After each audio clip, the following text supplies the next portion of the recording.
Thanks for doing this. Not at all. Honestly, it's such a pleasure. Meeting in Oxford went well. I think, yeah, it did. Yeah, it did. I mean, it's a good, fizzy bunch of people. I think it was great.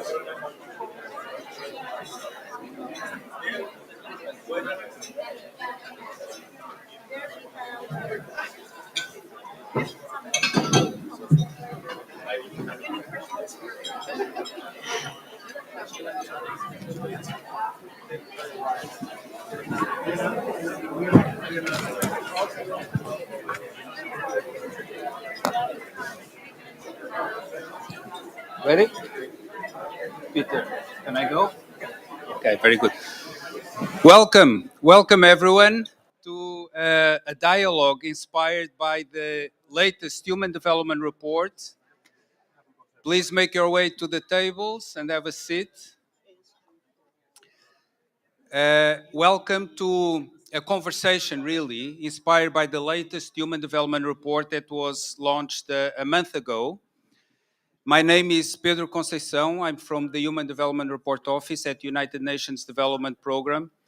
And as with every Human Development Report, we seek to trigger debates, dialogue, conversations on how to advance human development.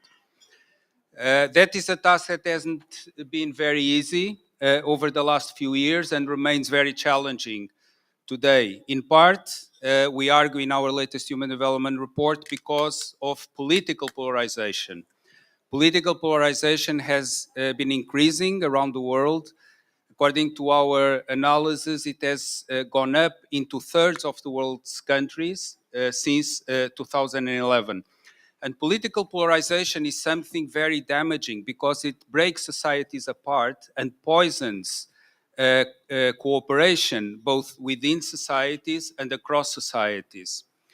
This then fuels distrust. People don't trust each other, lose faith in institutions, are disenchanted with the political systems, and in limit, these results or can culminate in violent conflict. So this is the gridlock that we describe in the report that I'm sure all of you can relate to as we look at the events unfolding in front of our eyes in many parts of the world. But the report is not only about the challenge, it's also about indicating that there's something we can do. Within societies, for example, we can ease polarization by recognizing that we often agree on more than we think.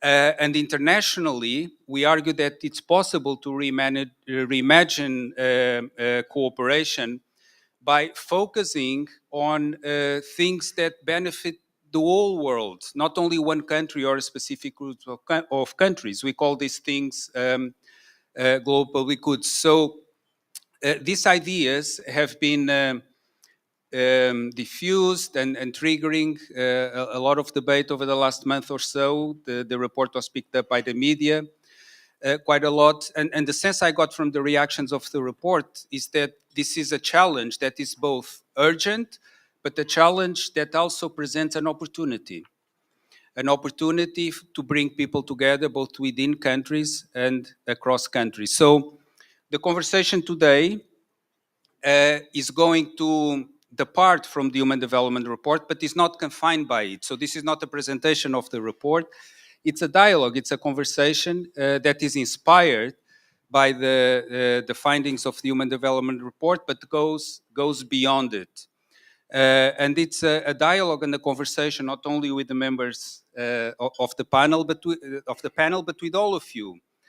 And we know that many people are at UN now this week because we have the Youth Forum. So welcome to those of you that are here because you came for the Youth Forum. We also have the Permanent Forum on Indigenous Issues. So some of you are here because of that. We have UN 2.0 happening also at the UN this week. But I venture to say that for the next hour and a half or so, this is the most interesting place to be at the United Nations.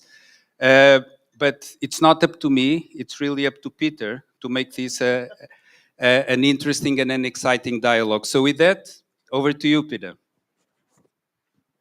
Thank you, Pedro. Thank you very much indeed. My name is Peter Frankopan. I'm Professor of Global History at the University of Oxford and also UNESCO Professor of Silk Road Studies at King's College, Cambridge. I work on histories of exchange, but also of environmental changes going back to the beginning of geological time up until today. It's a huge pleasure and a privilege. I'm very grateful to Pedro, his team, and everybody at UNDP for asking me to come and moderate alongside four absolute superstars. What we'll try to do is have a series of questions and discussions between us up on the dais here, and then we'll come to some questions for you in the audience, a real opportunity to ask both individually but also collectively about some of the issues that Pedro just mentioned that are raised in the new Human Development Report. We're here to talk about reimagining global cooperation in the 21st century. I have next to me, I have Kani, who is the Regional Director for Asia Pacific at UNDP. I'm not going to give long introductions because we're a little bit behind schedule already. Professor Ernesto Zedillo, very distinguished academic, but also former president of Mexico. Then we have, who's the next one? Michel Lamont, a European professor, Robert Goldman, professor of European Studies, a professor of Sociology and of African and African American Studies at Harvard.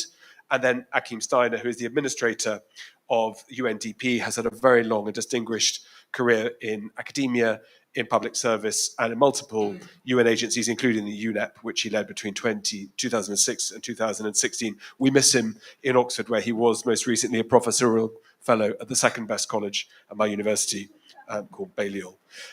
So let me ask an initial question. Perhaps I come to you first, Kani, because you're sitting next to me.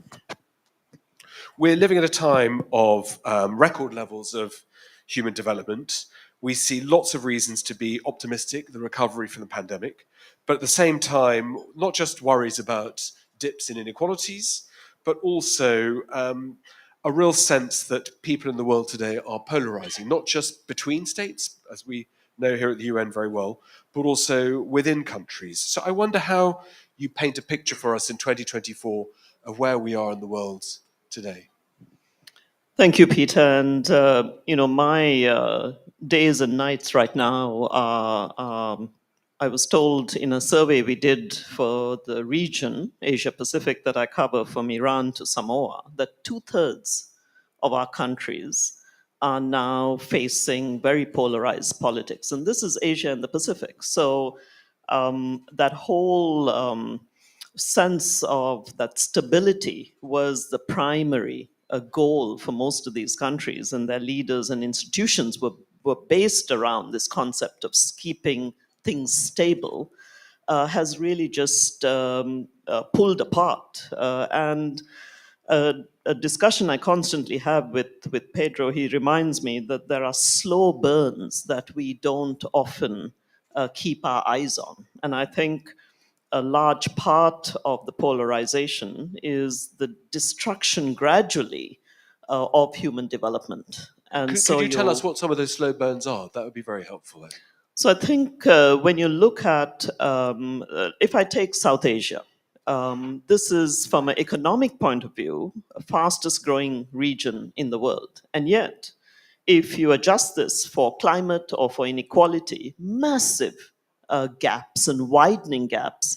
And people are responding to a sense of injustice and the fact that they're being way left behind as wealth grows in the hands of a few. So to me, even more than income distribution is wealth distribution. A second is increasing drop in investing in health and education. You can imagine we're losing generations who are not keeping up to basic levels of health and education. So you take these three things together, you see a dramatic decline, and this doesn't happen overnight. So watching, a natural disaster, we see it. A war, a conflict, right away. But this, to me, is more like a third-degree burn. And if you're not spotting it, can have huge consequences. I wonder, President Zedillo, what your assessment is of where we are in the world today, where so many of the metrics that we're looking at, as Kani said, are positive ones, but there are bigger trends underneath the surface. Well, I think we are at a moment of high risk. It's an irony because, as shown in the report, notwithstanding inequalities and all the issues that we care about seriously, the Human Development Index is high and has been growing for the last decades since it was first built. However, the report also tells us that people are feeling fearful, uncertain, insecure. And I would say that that actually goes back not so much about the incapacity to grow faster or to do certain specific social policies. I think what is really or should be bothering us is the polarization, the fragmentation, the confrontation, bordering in many cases, not bordering, but actually expressing in bellicose confrontation.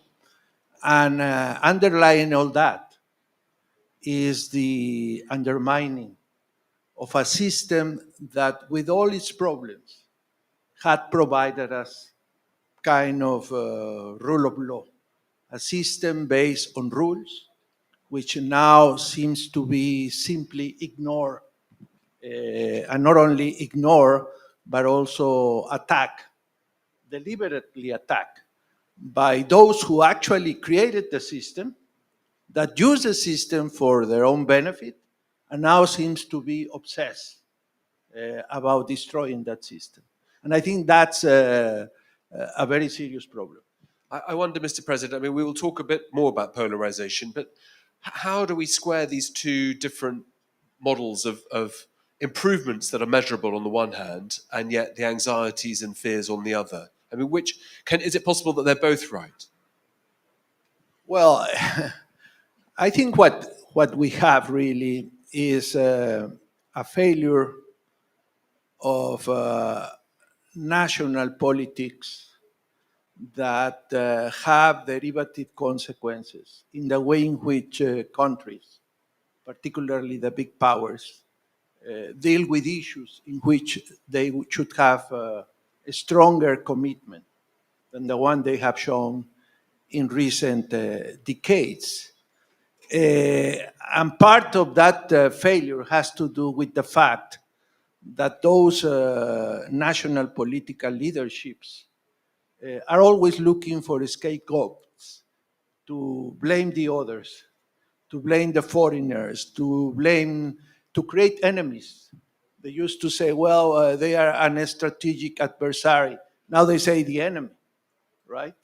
And they use that narrative because it's politically productive, short term. But they are creating a monster that is going to eat us all. And that's terrible because this kind of populist narrative comes with a rejection of open markets, which is something that gives us emerging countries great opportunities, but more fundamentally comes with the undermining and the rejection of democracy in those countries that fortunately happen to have democracy. And on this, I'm not excluding not even the most powerful. I mean, in this country, we have seen what can happen. But at the end of the day, what we have is a rules-based system that is being literally destroyed, and we are going back to a world in which supposedly power will rule. But I think speaking of power will rule in the 21st century, when we have nuclear armed countries, is a very dangerous intellectual and practical exercise. So I think, I hope that at some moment there is a reckoning, but I think we have to be objective.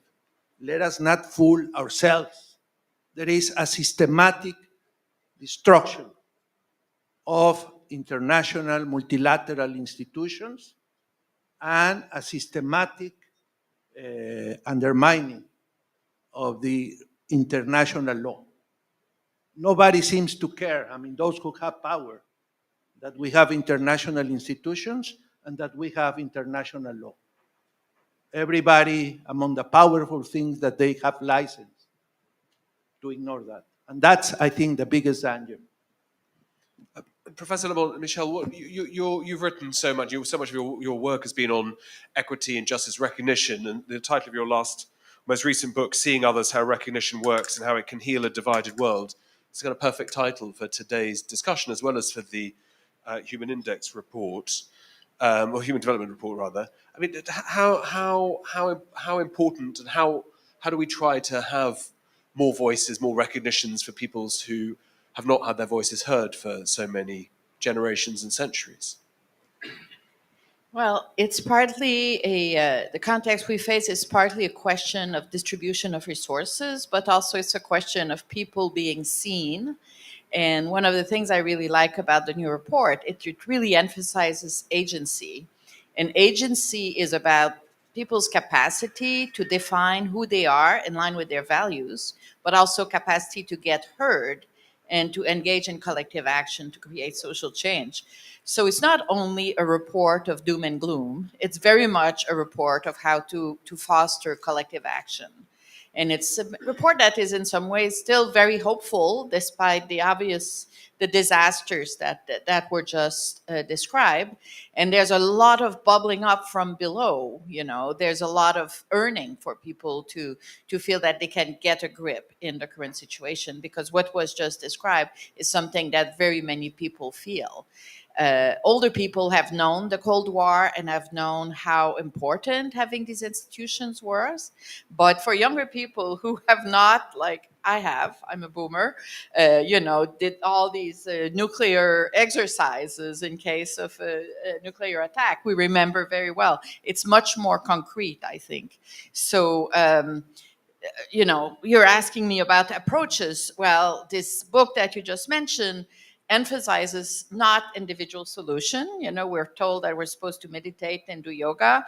This approach to individual resilience will not get us very far when we're thinking about global conflict. But I really, in my book, emphasize the importance of creating narrative, and narratives that are not about zero sum or about competitiveness, but also about it's going beyond tribalism to think about how we can create narratives of community, which may result in people being much more willing to contribute to organizations that are fostering collective ends. So the solutions are partly economic, but also cultural and narrative, and recognizing the importance of fostering the sense of dignity that so many people are yearning for.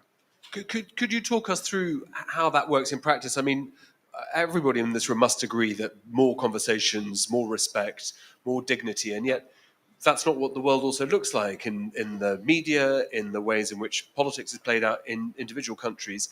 How does one take what kind of practical steps might you recommend for how to foster that sense of collaboration, particularly in the face of some of these global problems that we have, even existential ones? Mm-hmm. Well, there's a number of, you can think about the role of institutions, the role of policymakers.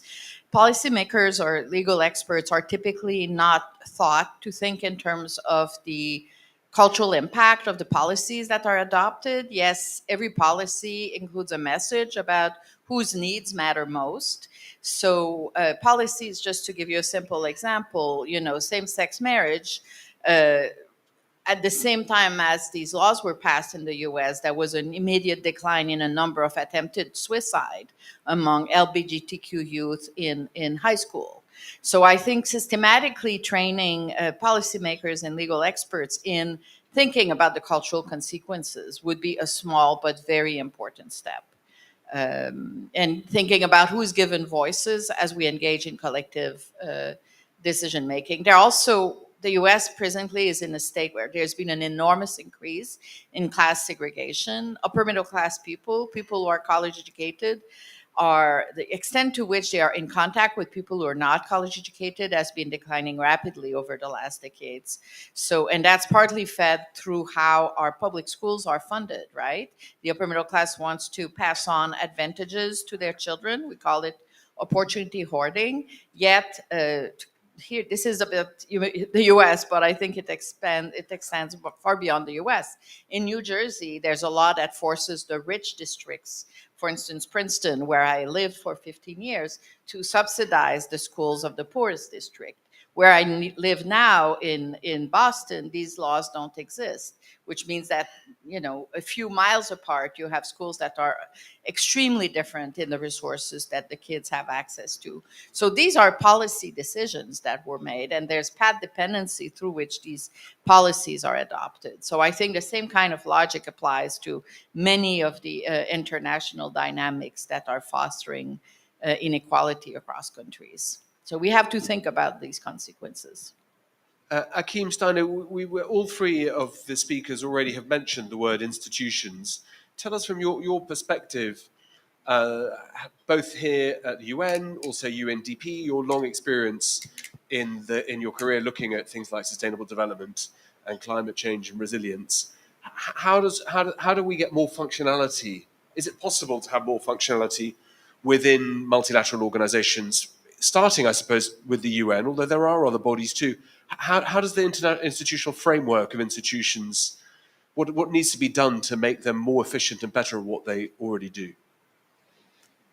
Well, sometimes we have a tendency to look at institutions and what is happening to them, how they're performing as essentially the cause, when I think particularly when you talk about a multilateral institution, they're actually more a symptom. They are a reflection of the state of the world. If you are in this building here today in April 2024, the United Nations headquarters, you are sitting in the Security Council in the General Assembly, what you see is not a dysfunctional UN, you see a dysfunctional international community.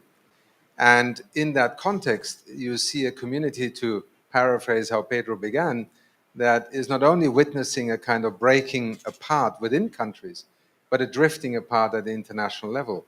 So the very ideas of what led people to establish the UN, the Charter, its organs are as functional or dysfunctional as its members want it to be. So this is not to deflect from the fact that we are in a serious moment, but it is one that begins basically in every country. Trust and fear kind of cancel each other out sometimes. It is when fear overtakes and lack of trust becomes also the context, we begin to see what is happening in so many countries. The institutions of government, whether they are the executive, the legislatives, or even the judiciaries in some countries, are being contested. And I think we need to go back to what is actually breaking societies apart and what is making the international community drift apart. And then you very quickly come to the core of what this report is, first of all, built around, President Zedillo referred to it, I mean, the idea of human development, and the Human Development Index was a head-on challenge to this economic orthodoxy that human progress could only really in the modern age be measured through economic and financial indicators. It is perhaps the greatest challenge we now face in trying to address something that then has led to the phenomenon called inequality. You just alluded to it, Michelle. And I think this is why human development and this human development report has been so prescient in picking up on what is actually happening to us. And we can look to institutions to solve the problem, and certainly the United Nations is an institution that has led very often, for instance, the battle against colonialism, racism, gender discrimination, slavery, and in many ways also the elusive search for peace, for world peace. Where we are right now, however, I think is a world so deeply divided that essentially uses the UN as a stage for playing out its divisions rather than as a forum in which to come back to the table to ask a fundamental question: what is human development in the 21st century? It cannot be this blind adherence to a growth orthodoxy of GDP and per capita income, because what it has created is the most extraordinary levels of inequality seen in modern history. And I look to you, Professor Van Govan, to perhaps take us back to moments when we've had such peaks in the past. Secondly, to something that is more uniquely 21st century, and that is human security. At a moment of basically every think tank and every analyst describing the greatest risks to humanity and our common future, not as the next territorial battle between two armies, but essentially the corrosiveness of inequality, the next pandemic, the potential cybercrime and cyber warfare scenarios that are out there, or indeed climate change. And it is in these risks and threats that the world is compelled, in fact condemned, to work together. But what do we do right now? We are so focused on this economic paradigm that economic security now leads us to stop a country that could export cheaper photovoltaic panels and cheaper cars in the name of economic security. Where we deal with issues such as migration, where ministers in a European country travel to Africa and Asia to recruit people for their healthcare system, while at the same time locking up tens of thousands of illegal migrants or refugees because they're not supposed to be there. This is dysfunctionality at work, starting from the national level right to the international level. And so, in a small way, my answer has taken us away from the institutions, but ultimately, it is in institutions such as these ones that we will find, hopefully, a way to overcome what has divided us so deeply right now. If I was now allowed to give a 2-hour lecture about disruption, and part of the problem is when you have new technologies that provide huge opportunities for some, then we're reminded, as the report does, that for every winner you also have lots of losers, and that turmoil that we have is also because the world is changing us from a human point of view, the capabilities that we have. But I'm interested in the question of planetary boundaries. That's a point that the report makes extremely clear in terms of things like pandemics and things like biodiversity loss and climate change. These are all not just problems that we should be talking about, but we need to be talking about, and we need to be taking action. So I don't know whether maybe Mr. President, you ask, we ask you first to share your views, both because of your academic background in globalization, but also planning for budgets, but also because of your membership of organizations like the Elders, where you do gather with people who have deep experience of how states work, which most people don't.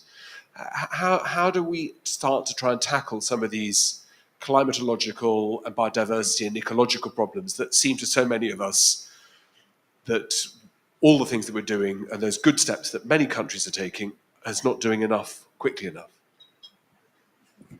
Well, first, we need to start and insist on the nature of the problems that we are talking about when we speak about planetary health. Basically, what we are talking about is a phenomenon of externalities that cross borders, right? We cannot contain within Manhattan the pollution or the emissions that are produced in Manhattan. They move to other parts of the states and to other countries. And this basically applies to every one of the state variables of planetary health. And what is the implication of that? The implication of that these are issues that cannot be addressed unless there is agreed collective action. And if we look at every one of the planetary boundaries, it is very easy to conclude that what is needed to fix those externalities is not really in place. We don't have an effective governance to determine responsibilities. We don't have systematic mechanisms to measure those state variables about these planetary boundaries. We don't have mechanisms, even if we had some governance, we don't have mechanisms of enforcement to make the corresponding actors comply with their obligation. In one word, the concept is very interesting, but it's a concept that we have not found the political will to address properly. Even climate change, which we have supposedly been working for 40 years to address, frankly, at least from the technical perspective, which is the one that I deal with, what we have achieved is highly unsatisfactory. We are fooling ourselves if we think that under the current state of strategies and policies and agreements, we are going to meet the targets that are considered sensible by the scientific community, right? And I could go one after the other and conclude that we are in a very bad situation. So what do we do? Well, I think we have to keep insisting. We have to keep socializing, saying frankly what it would take to do the job, to get the job done, and to say clearly that that job is not being done, period. We have all these symbolic but basically irrelevant summits or meetings that happen, not only about this aspect, but practically about the provision of any global public good. They meet regularly without achieving significant movement forward. It is an irony and almost ridiculous that nowadays a measure of success of these, let's say, ministerial meetings is not to have had a total collapse. You know, there was a WTO meeting a few weeks ago, and I was following the news afterwards, and the analysts, the commentators, well, were saying, yes, there was no progress, but at least there was no destruction of the organization. I mean, that's absolutely grotesque, right?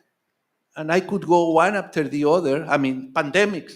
We went through an extremely traumatic and costly experience. In a way, I was hopeful that once the tragedy happened, that could be a sort of renaissance of the spirit of multilateralism. Because nature show us, you better get together, you better coordinate, you better have collective action, you better spend on what is important for human life. And ask me, where is the implementation of the strategies, actions that were recommended after the pandemic? I was part of the independent panel for the pandemic, chaired, by the way, by a former administrator, Helen Clark. And every time we communicate, say nothing is happening. Nothing of substance is happening. I mean, if we didn't react after the pandemic, I wonder when are we going to react as an international community? Michel, why is it? Is it to do with polarization, national interests? Is it about, in democratic or lots of different kinds of democracies, is it about vote winning? Is it about autocracies? Is it about different political governance just colliding? And what is the cause of the lack of willingness to work together and cooperate better than we should be doing? Well, many people are not participating in the political process because they are depressed or horrified by polarization, but many people don't feel heard.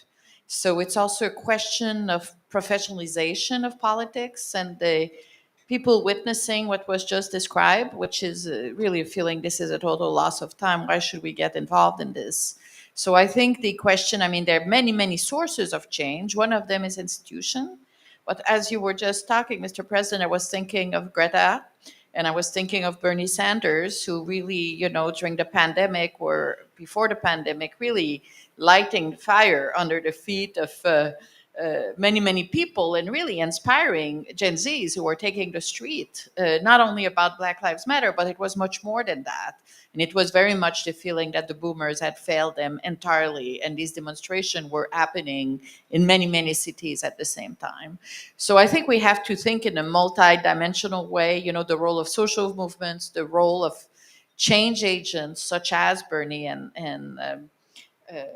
who really were Greta, who were able to voice a feeling that many people have. So there are, I think, bottlenecks for sure, and maybe this is a moment where international organizations have to rethink how things are done, like really shake the process that involves so many meetings and so many.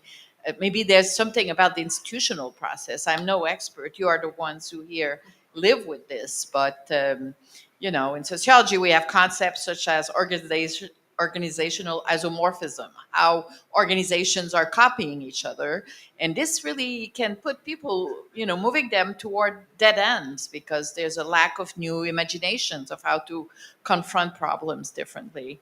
So I think thinking about creating like networks that would facilitate policy innovation in interesting ways by bringing new voices could be one possible approach. And of course, the media are covering polarization nonstop, and we see it every day through, the covering of what's happening in DC, for instance. But at the same time, there are a number of Democrats and Republicans who are middle of the road, and there's many independent who want to vote for someone else, and there's a lot of people who are not voting who would like to vote, and many people who are outside the political process. So we have to think about much more than the people who are polarized and expressing themselves all the time in the social media, because the real construction of the population is way more diverse than how it is constantly represented.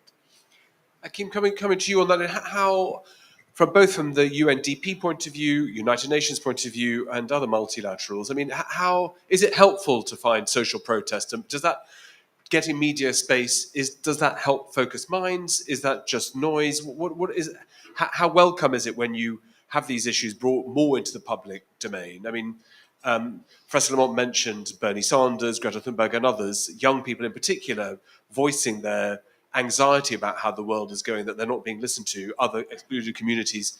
Do you welcome that? Is that part of something that is useful and helpful for UNDP? Well, let me put it this way. If I were to welcome every form of protest, I might get into some trouble. But, the longer the period of time between the protest and what then follows, usually the more positive that protest is viewed, particularly if it did change the status quo. But let me also be very frank. I have great admiration for young people who care about what happens next, who bother to get organized, who actually begin to believe that they can make a difference. And so you mentioned Greta and the Fridays for Future movement, but also Black Lives Matter and many other movements in different parts of the world. They don't always have to be globally unified movements. I think some of the most powerful movements happen from within a society, and they affect enormous change. I think we need them desperately because, let's be honest, whether we are leaders of institutions or politicians, we often are expected to lead, but more often than not, we follow. We follow public sentiment, we follow opportunity, we follow funding. And so if there is no articulation of popular will beyond the ritual of a vote or other forms of indirect participation, I think a political system does calcify. And particularly in a moment, as I think we have all, in a sense, alluded to, a moment of deep disruption that we're living through right now, I think it's essential that people do articulate their views and particularly also their disagreement with what they're being told is possible. And this is sometimes the difficulty. There is a realpolitik narrative that says, look, diplomacy is the art of the possible. Well, one of the things the report and its predecessors in the last couple of years have focused on is we live in the age of the Anthropocene. This is not the art of the possible, and whether it's planetary boundaries or other ways of expressing it, it's the imperative to act. And that imperative to act, I think, is driving more and more people, first of all, onto the streets to make their impatience heard, but then also we are seeing significant shifts in consumer behavior. People can protest by shouting, they can protest with their wallet, they can protest by forming new parties, all of this is absolutely essential. And a development process, whether in a very wealthy country, a very poor country, more often than not will benefit from that kind of public engagement. And just in your terms of your time here at UNDP, you're now to your second term. Have things by and large got harder for you and for UNDP? Have they got easier? Is there a change since when you came here? I mean, that sense of the Anthropocene that's become now established, the ideas around climate much more mainstream. I mean, I know that in the United Kingdom, the amount of times that global warming and climate change are mentioned on the television annually are many, many times fewer than the word cat or dog, about the same time as the word William Shakespeare, who doesn't come out that often on TV. But now these movements have changed. Do you get a sense that your job, the job of UNDP, has shifted, that's been beneficial for conversations that you have within and without? It's a kind of schizophrenic reality. On the one hand, the possibilities have improved enormously. The range of possibility in terms of technology advancements, the sheer financial wealth that the global economy holds right now, that it can invest in solving problems, the levels of education, the success stories of countries that have come from the abyss back to, for example, like Rwanda, from genocide to perhaps one of the most dynamic, innovative economies on the African continent today. There are extraordinary success stories, and they give us many reasons to be hopeful. And I think UNDP, or the development mandate within the UN, is actually an unequivocal narrative of hope. But what we are living through right now are these setbacks. And the setbacks are essentially a consequence of a world that, for reasons that we don't have time to go into detail right now, is increasingly seeking reasons to essentially not work together, and to see the differences that exist as reasons to also essentially push the other side back. Now, we have seen also setbacks like the pandemics or a hurricane that can take 30% of an island economy down in a matter of 12 hours. But I think the more worrying part is that at a moment of extraordinary possibility, we are actually messing up because of the way that we are conducting international relations, and also in the way that we seem to have, and I go back to this point, try to explain to our citizens that people living in utter poverty next to utter wealth is the price you pay for development. And it's just not true. And there are many examples of different countries having made different choices. So I think what we as UNDP are able to do today, and that is perhaps much easier than 15 years ago. You alluded to it, I used to lead UNEP. When I spoke about the transition to the green economy 15 years ago, and we talked about renewable energy being not some science fiction, but actually a perfectly viable strategy, most pundits said, you don't understand how grids work, you don't understand how the economy works, it's too expensive. And look today, I mean, we have leading economies in the world going to 70, 80% renewables. We have a green economy, a green deal, and the story goes on. So in a nutshell, the job is potentially much more hopeful and much more transformative, but we are stumbling over our own shoelaces in some of the issues we just discussed. Kani, you have the responsibility of looking after half the world's population in the regions that you cover, from Iran through to Samoa. It's the best part of 4 billion people.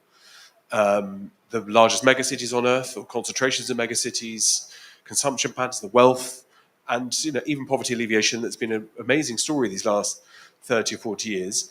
That story of polarization doesn't look quite so bad in most parts of Asia. I mean, if we put to one side what's happening with Iran itself at the moment and the wider complications in the Middle East, but looking eastwards into South Asia, East Asia, Southeast Asia, there are very high levels of cooperation. Those kinds of discussions are not there. Do you see the worlds that you work in through a different lens of the polarizations of national politics, of inabilities to work together? Other places that you look after and work with, are the levels of trust and collaboration and cooperation much higher than in other parts of the world? Well, it's a strange set of contradictions, I would say. And picking up from Akim's point, I remember very vividly, I don't think I can ever forget this, being scolded like a nursery kid by Professor Amartya Sen, one of our fathers of the Human Development Report, who said, I quote, UNDP is obsessed with national institutions, just get over it.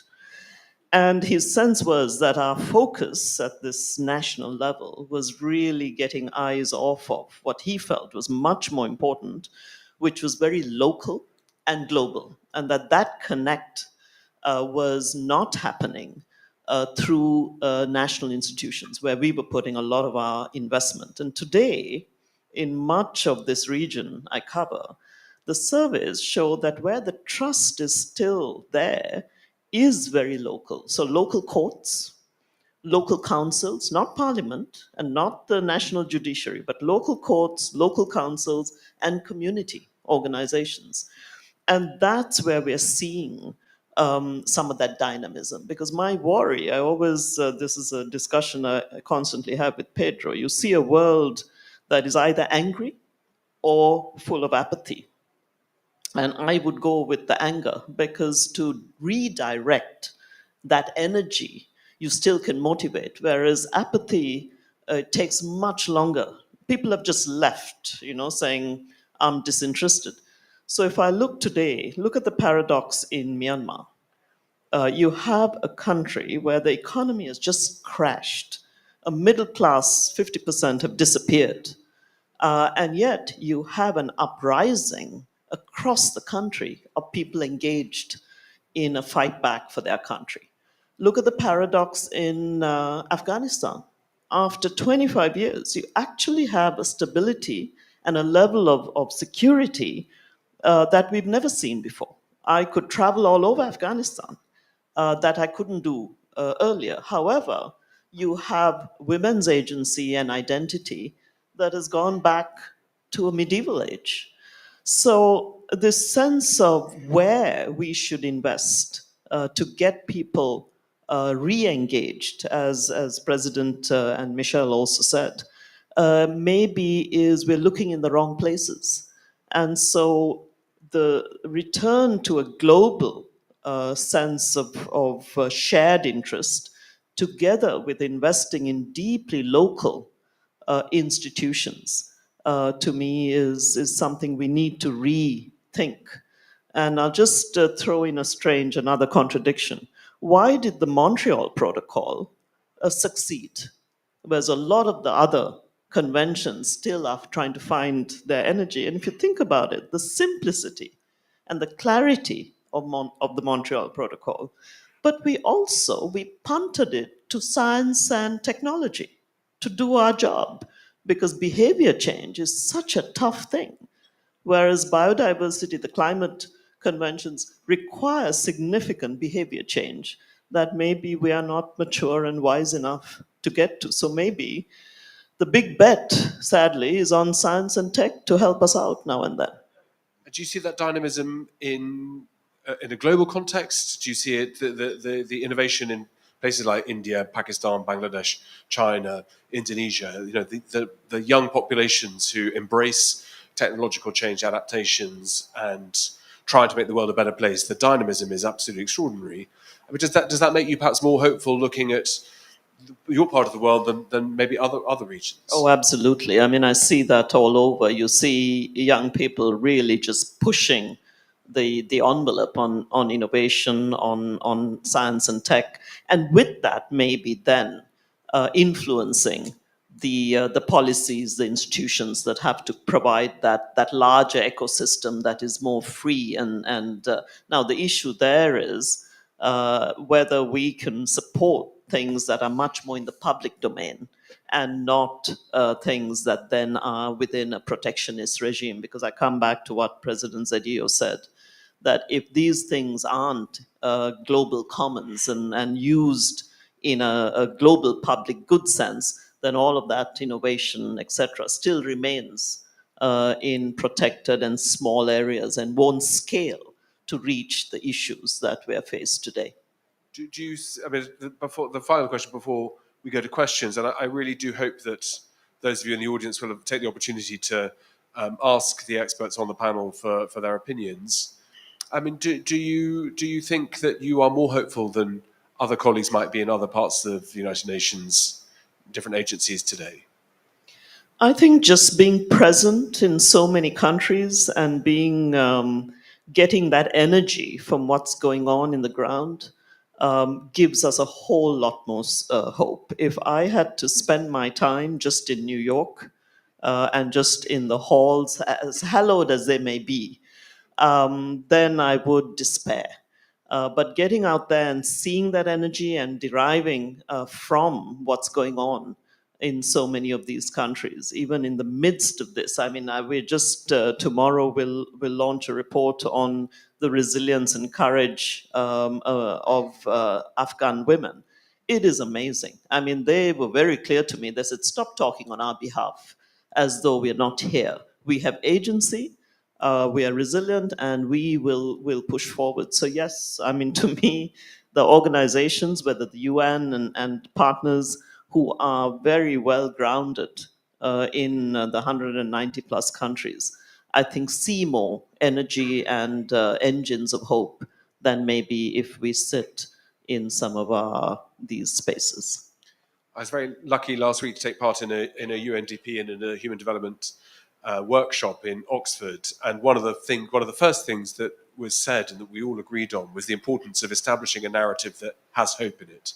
Doesn't mean we underestimate the challenges, but it's very important to recognise that changes, small ones, but obviously big ones as well, are essential. Because if you start to talk about doom and gloom, then people's ability to change and their motivations disappear very quickly. It's a thrill that there are youth leaders here, indigenous people leaders, and those here for UN 2.0 to be in the room. Is there a show of hands so we get a sense of how many questions there will be so we can manage our timings? Yes, 1, 2, 3, 4, great. So do we have microphones roving, or I can jump down and produce myself here? And if you could just quickly introduce yourself, that would be great. Oh, thank you so much. So my name's Jinar. My affiliation with Columbia Schools of International and Public Affairs. So thank you so much for, sort of like a really thorough discussion on this HDR. My question is actually centered in sort of the gender and development space, because as we experience and see a lot of backsliding on the gender spaces, gender equality, specifically women's economic empowerment. And I'm really interested in one of the points discussed with the sort of innovation of technologies. We are running this risk of perpetuating certain gender norms. And I just want to hear a little bit more from the panel in terms of what the UNDP and what are the national institution, NGOs are doing currently, what are the challenges, what are the success. That would be fantastic. Thank you so much. Who would like to answer that? And if questions come up from the floor without saying who you want to hear from, I'm afraid Akeem, as UNDP, this is his pay grade. He fields them. But is anybody on the panel who'd like to answer that? Well, first of all, thank you for raising it. I think one of the things that we have learned over the years, particularly also through the lens of the Human Development Report, is that the more you aggregate, the less you see reality, because the more aggregated data you use, the less it actually corresponds to real people's lives. So gender and gender disaggregated data is becoming increasingly crucial. In the Human Development Report, we work very much on a gender-adjusted Human Development Index, just as we have introduced a planetary adjusted Human Development Index. In our work in countries, it is indeed a story of, in many countries, a pushback, but as Kani also described, but also women pushing back again, and not just women, societies. And I think we are in a very contested moment where culture wars, and again, where this miscommunication or misperception begins to be instrumentalized. Polarization is not some logical phenomenon. It is a very manipulative way of playing on people's fears or misperceptions. Another part is, in UNDP itself, we also have to address gender, whether it is through our own organization. We are 23,000 colleagues worldwide. So we have a very deliberate strategy that we have pursued on gender equality in the organization, which we also continuously monitor. And in fact, UNDP today is largely a 50-50 organization, which is a significant advancement from where we all were 10 years ago. But also in our program, gender in its broader sense is a set of very explicit objectives we have set ourselves for our work. But at a certain point, we also have to then move from the top down to the bottom up. And this is where sometimes gender gets caught at the moment. What may be one person's way of articulating gender equality may not be recognizable to another, or indeed may even cause the kind of pushbacks that we're experiencing right now. We are struggling to navigate that landscape. It's difficult, it's sometimes contradictory, and there is no simple answer. In that sense, I don't want to convey to you that we know what we're doing, but we know what we stand for and what we're trying to do. I'll leave it at that for now. Great. Is Eric Larson here from the head of human rights of the Sami Council, who would like to make a comment? Would you like to make a comment, Mr. Larson? Please do. Yeah.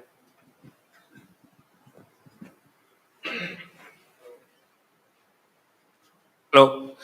Yeah, I'm not sure if I have a comment. I was invited to speak and to answer some questions, but I will take this opportunity to speak about indigenous peoples, since the UN Permanent Forum on Indigenous Issues has their session this week and the next week. And I wanted to start with pointing out a couple of things that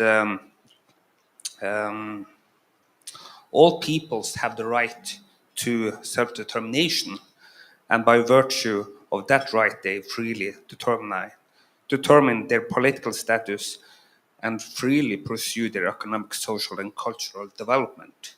So that's the International Covenant on Civil and Political Rights, and there's a similar language in the UN Declaration on the Rights of Indigenous Peoples, which states that indigenous people have the right to self-determination and by virtue, etc., as the International Covenant on Civil and Political Rights.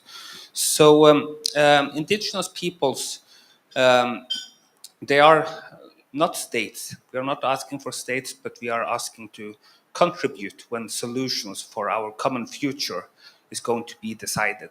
So we are asking for a seat at the table, also in international venues, so we can participate as people, not as NGO, but as distinct people, so we can take part of important decisions and to contribute with our solutions on truly sustainable industries and development. So one of our key issues, and I will raise a question on this, it's climate change and just transition. So indigenous peoples are among the most affected, but most of the indigenous people has contributed less than other peoples on human-made climate change. But still, indigenous peoples are asked to give up their lands in order to save the world from a crisis made by mainly others with mitigation. So we need a just transition. And I wanted to ask a question about growth, because you mentioned growth. So because our land carries our culture, languages, food systems, ensuring good health. So without the land, we risk losing our culture and our future. We are not used to speak about growth.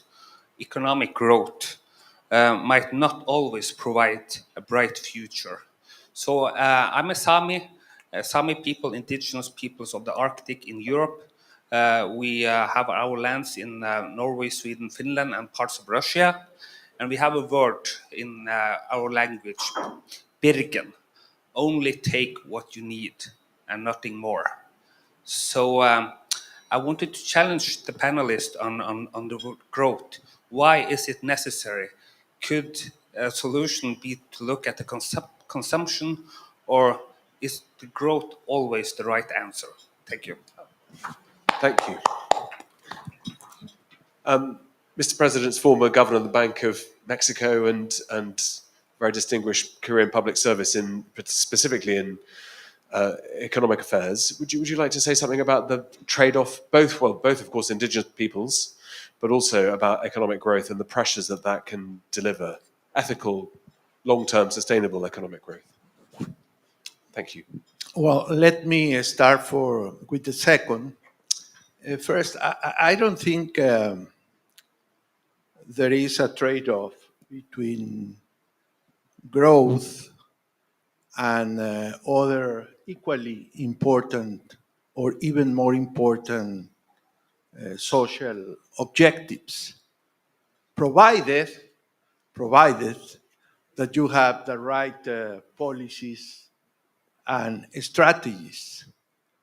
I frankly don't buy this narrative, with all due respect, Akim, that some people are too focused on growth and don't care about anything else. At least in my perspective, which was for a while a very practical perspective, economic growth was seen as a means to be able to provide for other things that were extremely important in our society. There is no way you can have a state or a country pursuing policies, let's say, to equalize opportunities, if you don't have resources to do it, right? So you do need economic growth, but you need to do it in a way in which you don't use up and exhaust, let's say, your natural capital, your nature, your water, the air that you breathe. Now, protecting that implies taking other decisions that are not politically easy. But you have the vision and you have the political capacity to explain to people and to get the right social agreements and political agreements to do it, well, then you do it. So I think it's a false dilemma when they say, oh, don't focus too much on growth. No, you need growth, but you also need growth in a way that is used to protect the other things that are important for society. I think the problem comes with the political feasibility to do those other things that are necessary. I spoke before about externalities. Economic activity can generate externalities. Well, you have to correct the externalities, and we know for almost a century that if you want to correct the externality, you have to make the polluter pay. You have to internalize the externality. And that's where politicians get very scared. Oh, so do I have to raise the price of gasoline or impose a tax on gasoline? Do I have to impose a tax on emissions? Do I have to actually ask people, those who can do it, to pay for water in order to provide the water and to clean the water, and so on and so forth? So I think we have to tell more complete stories. And this is not about picking between one thing or the other. They must come in a package.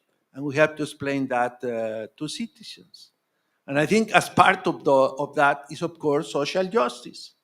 Social justice that has to do with very evident facts, like the fact that indigenous communities not only were exploited and victimized in the past by imperialism, by conquest, and so on and so forth. There is a historical debt there. but also that happen to be people who, for the most part, or in most part, are poor.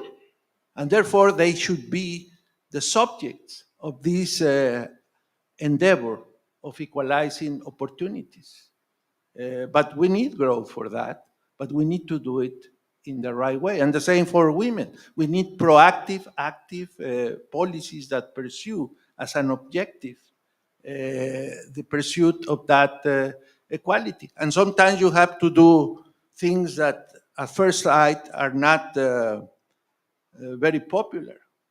When during my time in government, we created a program to fight poverty while getting students to complete, in poor communities, to complete their primary education, we introduced a discriminatory program. Allow me to say it that way. Why was discriminatory? Because the subsidy was higher for girls, and the cash transfer was managed not by the man in the household, but by the woman. And they will criticize me. Why do you do that? Because it's what must be done.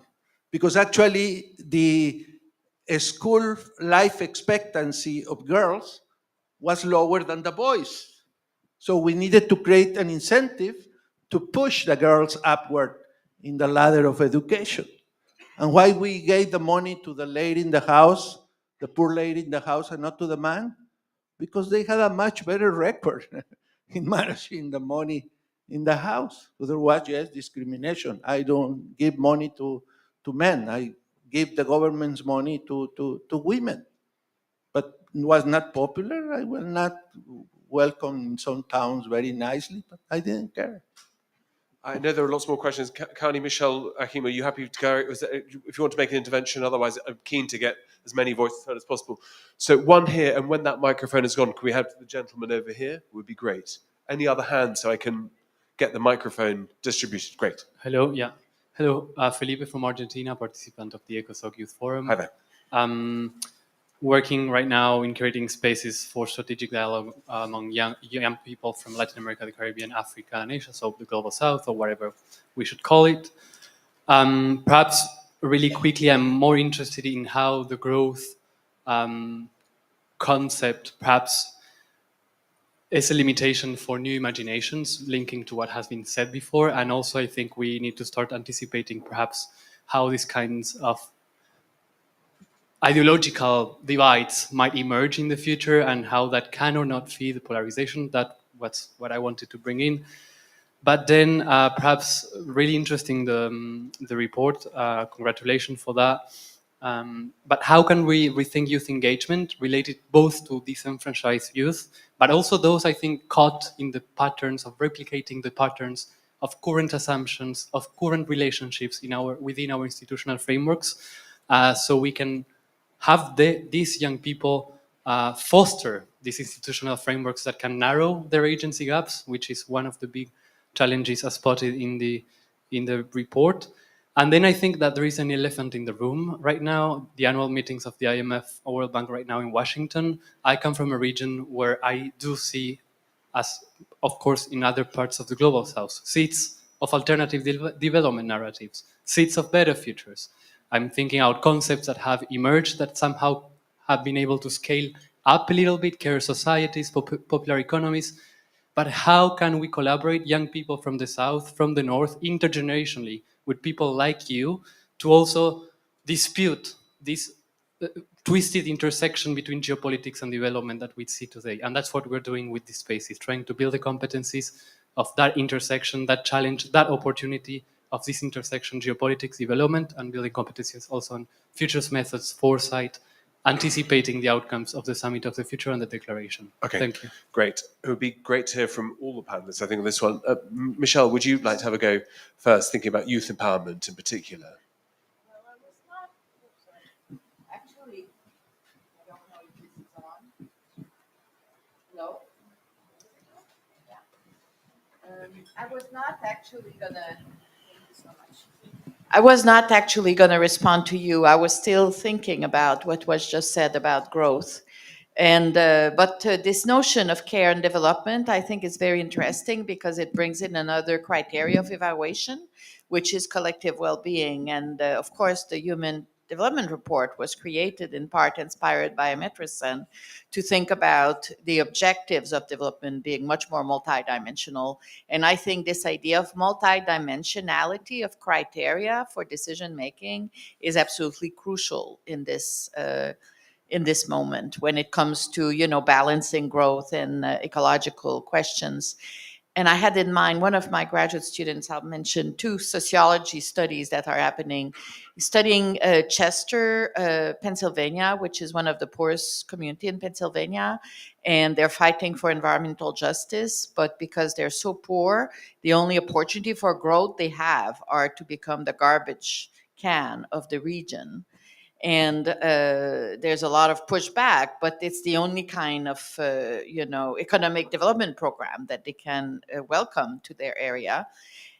So it's a case of growth that is tied to pollution. And I think of important books like Arlie Hochschild's Stranger in Their Own Land, which was about Louisiana, where a lot of Republican Trumpists were welcoming pollution and opposing climate control coming from DC. So the clash in the political orientation and region and the constraints under which people operate is just gigantic. And we often forget that the push for renewable energy, et cetera, comes from the most privileged sections of the population. Another book is called Wilderness Billionaire, and it's about people who live in Jackson Hole and who view themselves as protectors of nature for the planet, at the same time as they live under extremely privileged conditions, enjoying this nature, but also making it a monopoly for themselves. So I feel it's another dimension that we need to bring to this discussion, which is really the context under which people live and under what condition is growth essential for them, what kind of growth is available to them, and what criteria of evaluation we can use in decision making. So the movement of the young people you just mentioned suggests the importance of having a kind of multi-dimensional understanding of what dimensions of collective welfare should be emphasized as we move forward. Great. Just how many more? We got one hand here. Just conscious of time. Well, maybe we keep taking questions so that the people here get a chance to be heard. If in a microphone, is that great? And then if we could send it over here next, please. And then there were two over here. Great. Thank you. Greetings. My name is Bakr Medini. I'm from Saudi Arabia. I work in consulting as well as in the nonprofit sector. First, this is an amazing report. I went through it briefly. And I do have 2 points on the report specifically, and they're intersecting. The first one is that while I went through the authors list and the advisory board and then the acknowledgement, it was hard to find Arab names within that list, and even harder to find ones from the GCC, from the Arab Gulf, from Saudi, from other countries. And the Global South is not one. We are a diverse group of people. Our needs, our development needs are different. Our human capital approach is different. And as a result of that, which brings me to my second point, some of the key messages that came out in the report aligns more with Western political values and does not take a more global perspective on values and the challenges facing human development. So this is a point that I wanted to make. Now, the easy part is the question, since I work in the nonprofit sector and I believe in its importance, and the report raised a point in regards to creating a third track for human development in terms of assistance and etc. and tools. How do you see the role of nonprofits and NGOs in the human development and within this within the context of this third track? And thank you very much.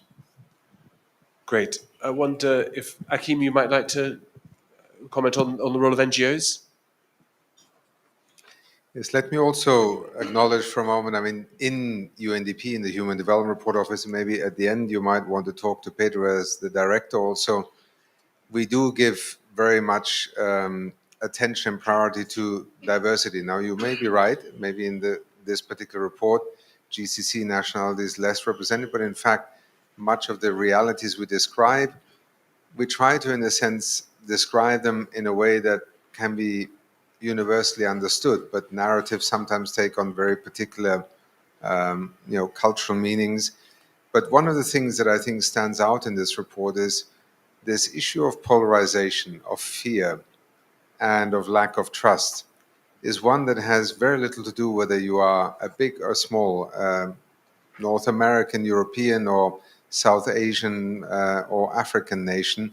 We see these phenomena play out in different realities right now, and we try to capture them, obviously, in the way we describe. But I think as an international organization, as UNDP, as the Human Development Office, we always have to question ourselves: have we, in a sense, given expression to something that may mean something very different in different constituencies? Just a brief comment on NGOs and civil society. I would describe it both as I answered the first question that Peter Frankfurt asked me at the beginning: does political protest, does people's and citizen action matter?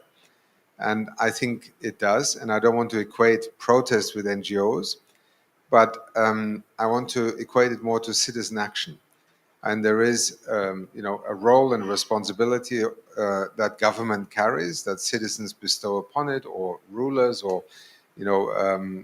wherever that authority is derived from.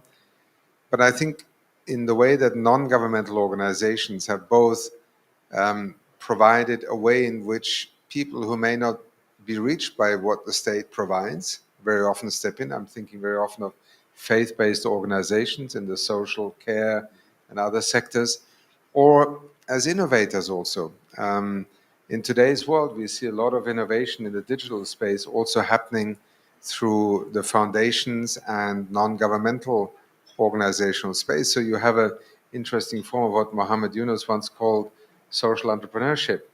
And I think the spectrum is so wide that we could talk about Girl Scouts, Boy Scouts. We could talk about the Chipko movement in India that used to hug trees 30 years ago.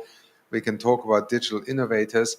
I think my simple answer to your question is non-governmental organizations are not just filling a leftover space. They very often shape whole ecosystems.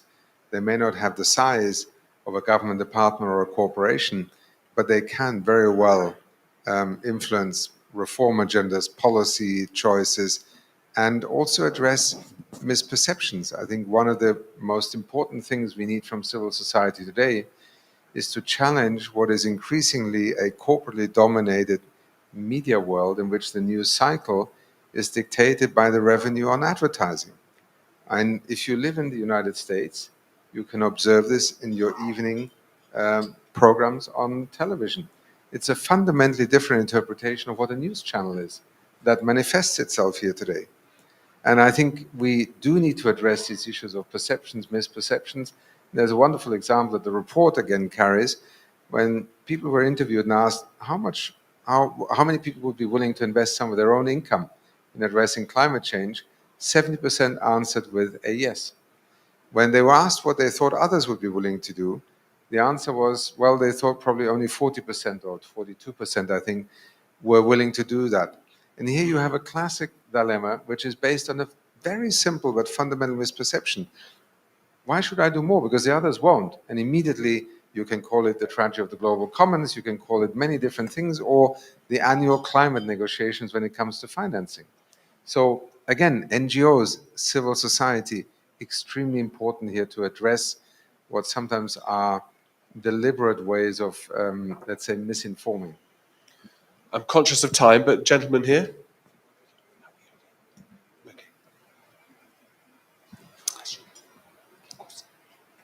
Hi, my name is here. Oh, sorry, thank you. Yeah, my name is Naomi Kamanga, and I'm here with the UNDP delegation from DRC. And in my country, I work hard to enter the excuse me, I speak French, so I'm searching word, but I work for to insert the climate change education in the education system, and it's a challenge. So my question is about the climate change crisis. I wanted to ask, what can we do to reduce the suffering of young people who are most affected by the climate crisis, and knowing that education is a powerful tool. How can we use education to change the narrative and equip young people to fight climate change and to adapt? Thank you for that question, and I'll connect a few dots with that. And I'm often asked in different countries, if you had just $1 left, where would you put it? And I would always say in girls' education, because that's to me where you get your biggest impact and deepest value. And I think the more we can do generationally now to bring awareness on climate issues, however tough, is something I hope we as a whole UN system really commit to. I want to relate that to a couple of the issues raised on identity. I find somehow that younger people, and I hope this is true across the world, are much more comfortable with multiple identities. I think some of us got stuck sometimes with a primary identity. If I just look at my kids, for them, multiple identities. And I think this is part of finding our way back to a more a shared vision and values, so we don't separate ourselves through separate identities. I want to bring up this issue that our colleague from the Indigenous Forum brought up, because this issue of land, I find in all my travels and work in the Pacific, one of the deepest concerns is disappearing land. And does that mean disappearing identity? Because it's so deeply rooted, it's not just economics, it's culture, it's belonging. So, what happens when land now disappears, as atolls are?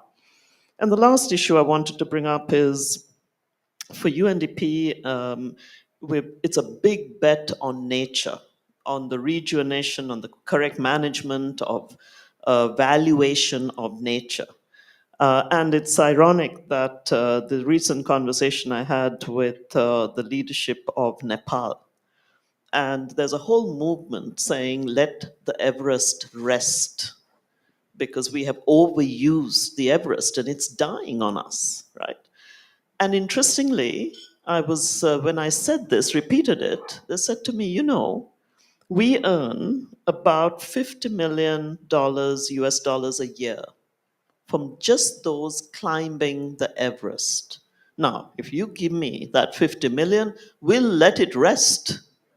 So the question of looking at alternatives, of managing this issue, I think is critical. And Peter, back to you, that the World Happiness Index, it's curious, the top 10 to 12 countries correlate with countries that probably have a fairer income and wealth distribution. So to come back to Amartya Sen, he always said, it's not a conversation around poverty, it's around a conversation of justice. Yes, please, gentleman over here. To D'Souza, I'm an independent scholar. Mine is a comment both on the report and on the discussion so far. I think every human development report, at least most human development reports, have really two identities.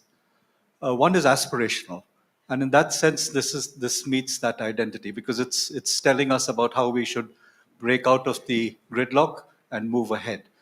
That's very valuable in the current conjuncture, because such an aspirational document infuses the global discourse, which at the moment is very pessimistic.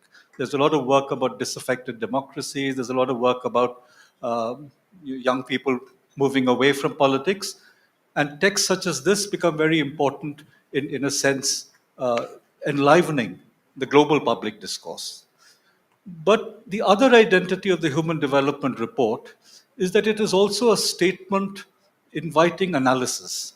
There are concepts that are introduced, there are framings that are introduced that are novel, innovative, but inadequately discussed.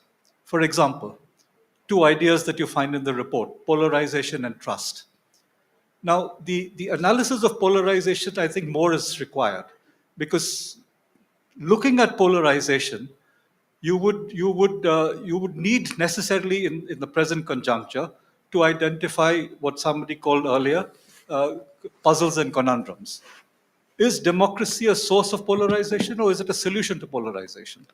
In many parts of the world, polarization is produced by democracy. And therefore, we need to look at that more carefully. And there would be other such causes. I know I'm the last. So We have two more questions here, actually. But Okay. if there is I mean, your points, I think, so are, these are the understood these and are the 2 points I want to make. and well made. I think we note them and understand them. Yes, please. Thank you. Hi, my name is Raki Jal, and I come with NYU CGA actually, but I'm currently working for Special Olympics and focus on East Asia region. So we work a lot with UNDP Asia Pacific and the China office as well. So I have a question regarding disability population. We know that just people with disability make up 15%, probably now 60% of the population. But when we look at the policy and also the implementations of this policy, maybe just people with disabilities are not on top of the list. So I'll make my question short. So I'm wondering regarding the report, what NGOs such as us, Special Olympics, can utilize it and implement into our program, and also how we can contribute more to the report, like human development reports, to make it more disability relevant and disability friendly. In the interest of time, let's take both last questions together. Hi, thank you. My name is Genesis. I'm from Honduras. It is a pleasure to be here with you all. I'm a CGIA, NYU CGA student. This is a question for President Cedillo, but also in general. Thinking about Latin America, we see cycles of violence and a lot of criminality in street gangs. How do you think we can get at the root of the violence? How do we push for, like, say, as Professor Lamont was talking about, community resilience through, say, community centers to prevent youth from going into street gangs rather than just dealing with the aftershocks? How do we ask local municipalities to spend their limited budget on this? And what are successful initiatives that you have seen to address these kind of issues and prevent youth from going into street gangs? And also, how do we rehabilitate people who want to leave that lifestyle?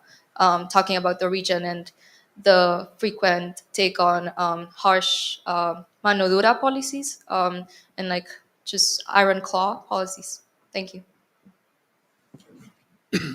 Well, I start by saying that perhaps with the economic reports that are being published this week by the IMF and the World Bank, it will be confirmed that Latin America has completed another lost decade. That is to say that since 2014, growth in Latin America has been extremely anemic.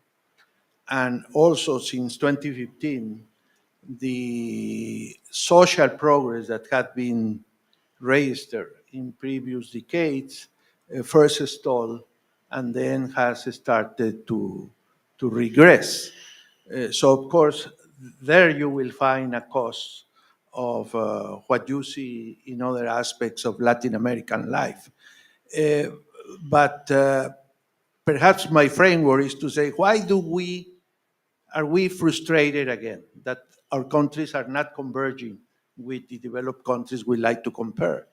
And what I like to say is that we live in a pre-development trap that has been caused by three diseases: inequality, slow growth and slow productivity growth, and in a very fundamental way, weak rule of law. I think this is our main disease. And of course, this addresses or has to do with the question you refer, the lack of citizen security in many ways, not only physical security, but legal security, about patrimony, about many other things.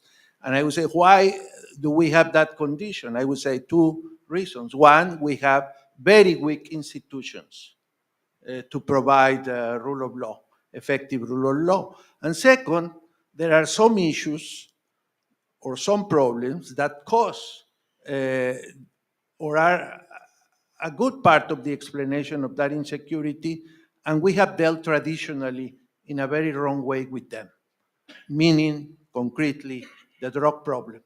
Because the worst violence we are seeing now in Latin America have to do with organized crime. But organized crime, with all its economic and firepower that it has, could not be explained with the way, without the way in which we have dealt with the drug problem. So I think the story is is longer and more complicated. They've been such fantastic questions, and maybe Akim, if you could finish on the role of disabled people and the way in which able-bodied and more inclusivity can be shown across the board, I think would be very helpful. And then after that, I'd like to ask each of the panelists in 30 seconds how we can break the gridlock in the next 6 to 12 months, some practical throwaway lines that will, when we meet again in 6 months or 12 months' time, we'll be able to see how much progress we've made. But Akim, maybe something about disability rights. There are two realities that play out in an institution like ours. One is the fact that we have all the intentions, but we fail, I think, almost on a daily basis to realize a systemic approach to addressing disability within the domain of what we're able to address, potentially.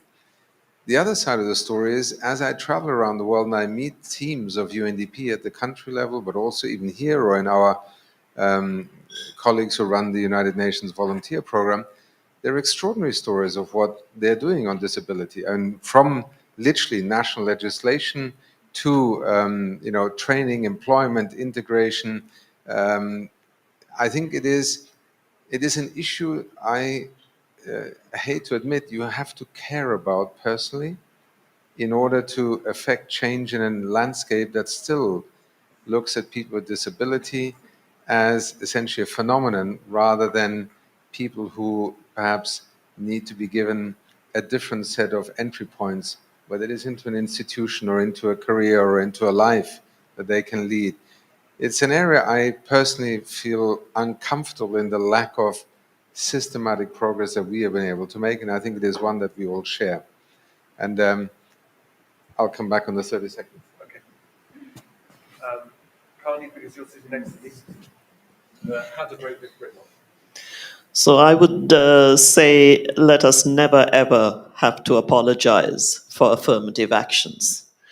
President Zedillo called them positive discrimination. I think the world has been so unjust for centuries. Wherever we can course correct, whether that's giving women and girls a better shot at it, whether it's looking at a fairer distribution of international finance so the wealth doesn't go back to the big shareholders. I think there's a lot of things that are in that course correction which fall under the larger label of a more affirmative action, and we should never apologize for that. Mr. President. Well, I will be arrogant if I said that I know how to break the gridlock. I don't see that gridlock broken anytime soon. I suspect things will get worse before they get better. I don't see the political leadership in the world to attempt to do what it takes to break the gridlock. I just hope that we don't have to go through something like the first half of the 20th century, the tragedy of the First War, the Second War, the Great Depression, and all the atrocities we saw before governments, the key governments in terms of power, started to work seriously towards a new order. We need a new order, but I don't see how that order is going to start being built. I mean, starting from what we have, something new, different for the 21st century needs to be built. I don't have a role in that building. The young people have now the responsibility.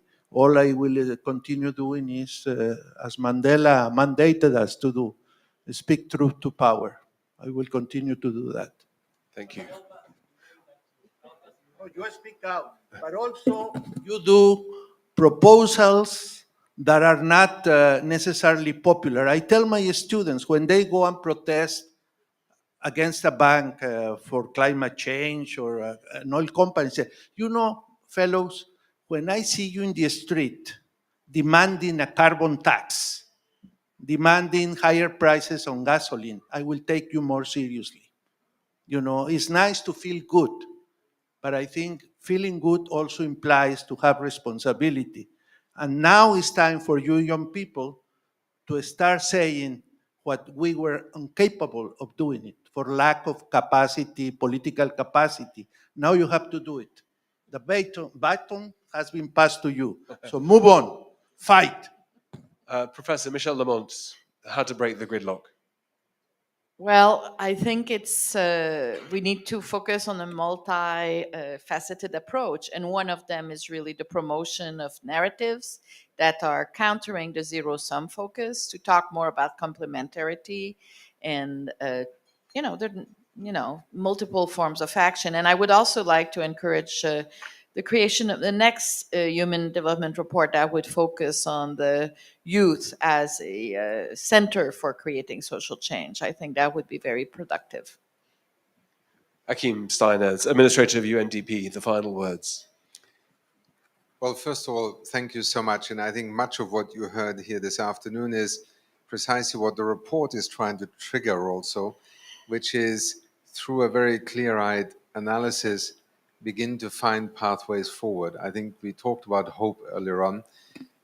UNDP as an institution, the Human Development Report, the development narrative has to be a narrative about hope, because it is always what makes people believe that they can actually make a change to what happens next. And the other thing I think that we need urgently in this moment is also to focus on that which unites us, where we have shared interests. We don't have to all think alike. We don't have to all vote for the same party. But what is happening to us, what we're allowing to happen to ourselves right now, and what is being done to us is actually to divide us increasingly. And, you know, the militarization of disagreements, the way in which we believe that these need to be addressed, and this sense of not having anything in common is very dangerous. And I think that, to me, is where we need to start, whether you call it global public goods or whether you simply, to also quote Nelson Mandela, where do we have sufficient consensus? The South African Constitution is a textbook story of how two fundamentally hurt and injured sides negotiated a document that still is regarded by many as one of the most progressive constitutions. And the way they did it was by focusing first on whether there is sufficient consensus, and then you come to what you may not have any agreements over. These are all elements of rediscovering that there is more that unites us than divides us. And I think this is a crucial way of thinking at the moment. Thank you. It's been a privilege to be involved in this discussion, listening in, and it's been a discussion that's been sobering, but also hopeful and above all, pragmatic. Before I say thank you to the panelists, I should of course say thank you to all of those involved in today's event, and to Pedro Conceição and his team for getting me over as well, but also to all those who worked so hard on getting the report published. There are copies outside. You can also download them in PDFs. It's been a privilege to have so many wonderful voices from the from the floor asking really important and some cases very difficult questions. So thank you all for giving up your time to be here today on this beautiful afternoon. But above all, thank you to Carney, Professor Zedillo, Professor Lamont, and Akim Steiner, my wonderful panelists, to talk about the Human Development Report of 2023-2024. So please, a round of applause.